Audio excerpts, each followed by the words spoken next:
আসসালামু আলাইকুম। তোমরা সবাই কেমন আছো? আজকে আমি তোমাদের সাথে শেয়ার করব কাঁচা আমের আমলট কিভাবে বানাই। আমি এর আগের ভিডিওতে দেখাচ্ছি আর এখনও দেখাচ্ছি যে এটা শুকিয়ে গিয়েছে আর এটা কতটা মোটা হয়েছে, দেখতে কতটা লুগুনি হয়েছে সেটা তোমাদের সাথে শেয়ার করব। এখন আমরা এটা শুকিয়ে গিয়েছে, আমি নিচে একটা ওয়ালপেপার দিয়ে দিয়েছি।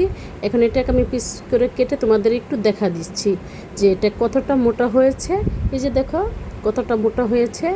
এটা তোমরা চাইলে নিচেও রাখতে পারো, আর যদি চাও অনেক দিন রেখে খাবে তাহলে তোমরা ফ্রিজে রেখে খেতে পারো। এই যে দেখো এখন আমি ওয়ালপেপারটা দিয়ে ভালোভাবে মুড়িয়ে নিব। এখন পুরোটা আমি মুড়িয়ে নিচ্ছি। আর এটা তোমরা চাইলে অনেক দিন এসে খেতে পারবে, বাচ্চাদের দিলে বাচ্চারা অনেকটা খুশি হয়ে যাবে। এখন আমি কিভাবে মুড়িয়ে রাখছি সেটা তোমাদের দেখিয়ে দিচ্ছি।